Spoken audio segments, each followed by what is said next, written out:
آپ قرآن پر چلیں، حدیث پڑھیں بس، باقی یہ بزرگوں کی اور ان لوگوں کی کیا حیثیت ہے معاذ اللہ۔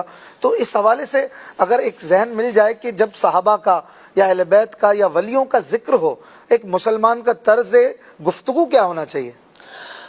مسلمان ہمیشہ باادب ہوتا ہے، احترام کرنے والا ہوتا ہے۔ دیکھیں علی اصغر صاحب نے بھی پچھلے دنوں اس پر اچھا کلام کیا اور پوری قرآن کی آیت سے بتایا کہ جو جملہ بعض لوگوں کی زبان پہ آیا ہوا کہ بابے تو کوئی شے نہیں، جی تو حالانکہ یہ جو طرز ہے، یہ جو انداز ہے، جی یہ اسلامی تربیت کے بالکل خلاف ہے۔ نبی پاک صلی اللہ تعالیٰ علیہ وسلم تو یہ ارشاد فرماتے ہیں کہ من لم یرحم صغیرنا ولم یوقر کبیرنا فلیس منا، واہ، کہ جو ہمارے چھوٹوں کے پر رحم نہ کرے اور ہمارے بڑوں کی تعظیم نہ کرے وہ تو ہم میں سے ہے ہی نہیں۔ ٹھیک ہے؟ سبحان تو اب انداز گفتگو کہ وہ کوئی شے نہیں ہے، کوئی چیز نہیں ہے، کیسے نہیں ہے؟ اللہ تبارک و تعالیٰ کی بارگاہ میں ان کا کیا مقام و مرتبہ ہوتا ہے۔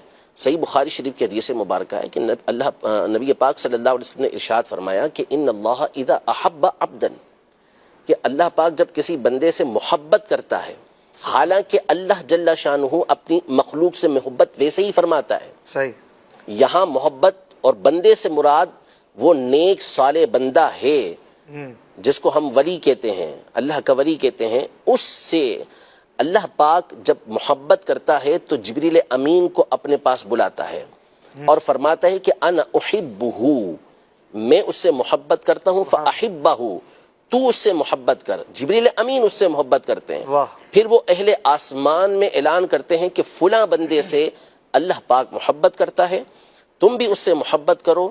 آسمان والے اس سے محبت کرتے ہیں، ثم یودع له القبول فی الارض، پھر اس کے بعد جو زمین والے ہوتے ہیں ان کے دل کے اندر، ان کے دل میں اس بندے کی مقبولیت کو رکھ دیا جاتا ہے۔ سبحان اللہ، یعنی کون سے لوگ جو نیک صالح اللہ کے بندے ہوتے ہیں، جو دین کی طرف راغب ہوتے ہیں، ان کے دلوں کے اندر ان کی محبت رکھ دی جاتی ہے۔ تو وہ کون ہیں؟ اللہ کے نبی، اللہ کے اولیاء ہیں، ٹھیک ہے، صحابہ ہیں، اہل بیت اطہار ہیں۔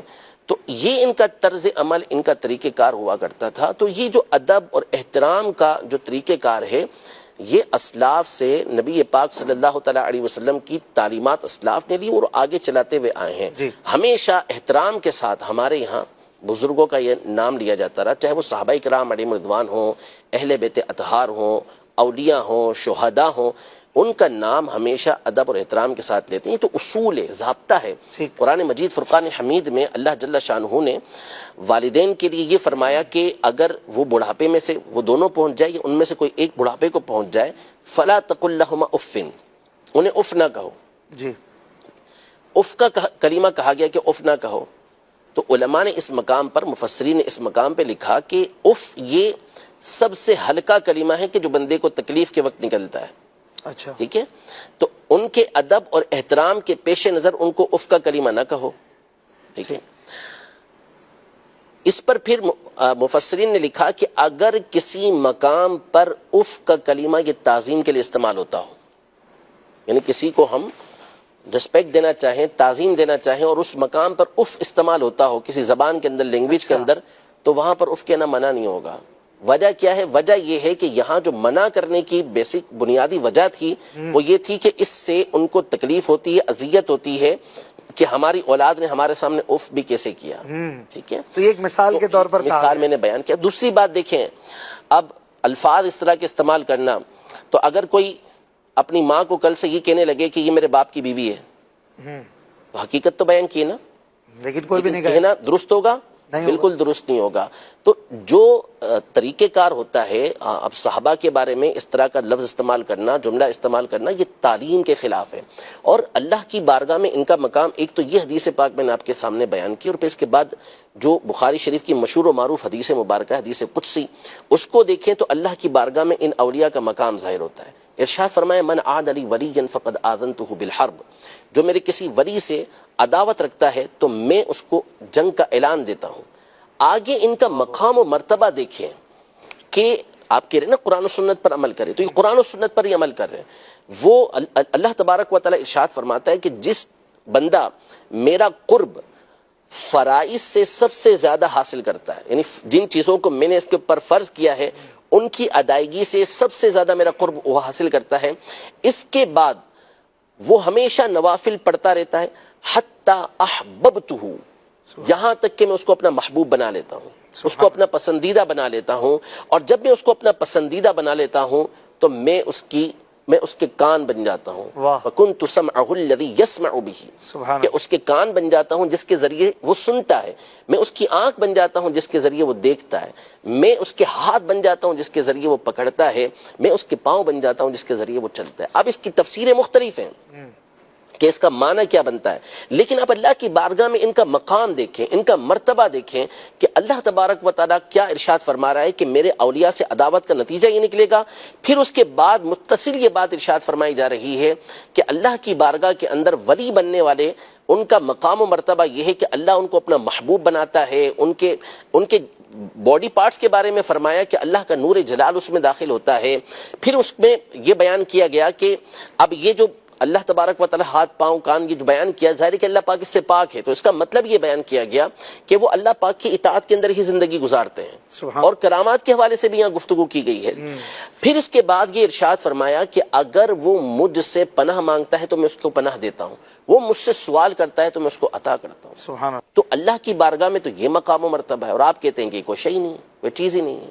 اور پھر میں آپ کو بتاؤں کہ دیکھیں، بندہ جب ابتدا چھوٹے طبقے سے، چھوٹے درجے سے کرتا ہے نا، جی، یعنی پہلے وہ اللہ کے ولیوں پر اس طرح کی باتیں کرتا ہے، تو کبھی بھی یاد رکھیے گا کہ اب وہ اس دروازے پہ نہیں رکے گا.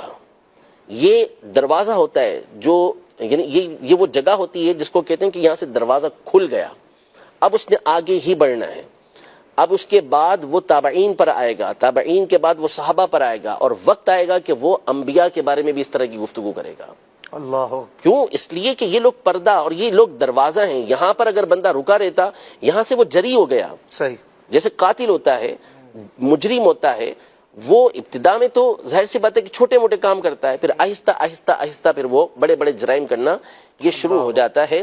تو اس لیے ہمیشہ جو بزرگان دین ہیں، اسلاف ہیں، ان کا ادب اور احترام، اور نام بھی ادب و احترام ہی کے ساتھ لینا چاہیے. ہمیں تو سکھایا گیا شروحات حدیث کے اندر امام نووی رحمۃ اللہ تعالی علیہ اور کئی بزرگوں نے لکھا کہ جب صحابہ کا نام آئے تو تعظیم کے ساتھ رضی اللہ تعالی عنہم کہنا، اور اسی طرح جب اولیاء کا نام آئے تو رحمہ اللہ کہنا. یہ تو ہمیں تعلیم دی گئی ہے اس چیز کی کہ ہم نے اس انداز میں گفتگو کرنی ہے. اور یہ کہ نئی بالکل لاجک اور نیا طریقہ کار، اور اس کے پیچھے ایک بہت بڑی وجہ ہے. اور یہ چونکہ آپ نے سارے بھی تک جتنے سوال کیے ہیں انیکسپیکٹڈ ہیں سارے، تو اب یہ ایک پورا پیچھے ایک وجہ ہے اس کی کہ یہ کیوں اس طرح کیا جا رہا ہے. سب سے بڑی وجہ یہ ہے کہ اسلاف سے جب تک آپ کا تعلق باقی رہے گا آپ کو گمراہ نہیں کیا جا سکے گا، آپ کو اپنے پیچھے نہیں چلایا جا سکے گا.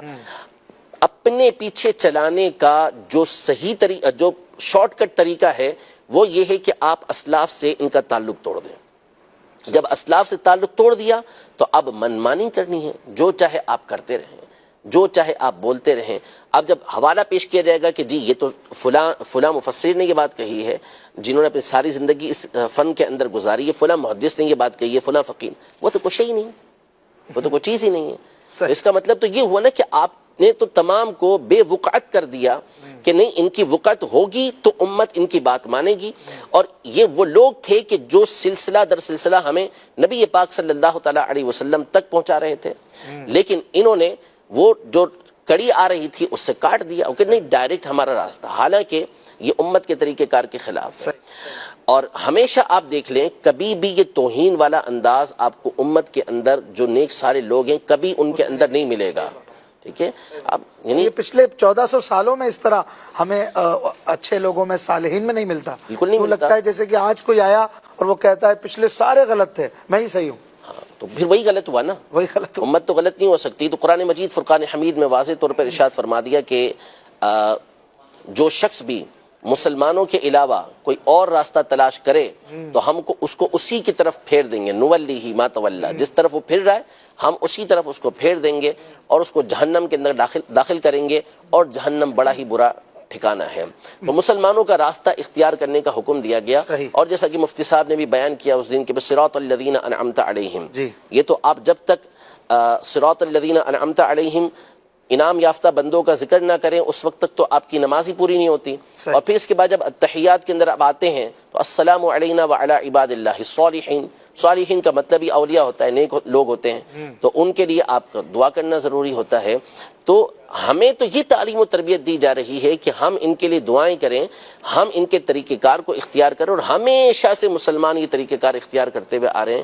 یہ ایک نئی طریقے کا نیا طرز نکلا، نیا انداز نکلا، اور پھر اس کے بعد اب ہمارے سامنے اس کے اثرات جو ہے وہ دیکھ رہے ہیں ہم. ہے تو بہت تھوڑا سا اس کا اثر، کوئی بہت بڑا اثر نہیں ہے، صرف سوشل میڈیا کا ایک ہوا ہوتا ہے کہ جس کے ذریعے چیزیں ہو جاتی ہیں، ورنہ گراؤنڈ ریئلٹی یہ ہوتی ہے کہ ایسے لوگوں کی کوئی حیثیت اور حقیقت نہیں ہوتی. دیکھنے والے، کمنٹس دینے والے، گفتگو کرنے والے بھی عمومی طور پہ وہ ہوتے ہیں کہ جو مخالف ہوتے ہیں اور اپنے بے وقوفانہ طرز کی وجہ سے ایسے لوگوں کو پروموٹ کر رہے ہوتے ہیں، ورنہ ان کے فالوورز آٹے میں نمک تو بہت بڑی چیز ہے، کچھ بھی نہیں ہوتے. حقیقت یہ ہے. تو اصل یہ ہے کہ ہمیشہ سے مسلمان یہ صحابہ سے، اہل بیت سے، اپنے اسلاف سے متصل رہے ہیں، ان کے ساتھ جڑے ہوئے رہے ہیں، اور انشاءاللہ قیامت تک یہ سلسلہ چلتا رہے گا.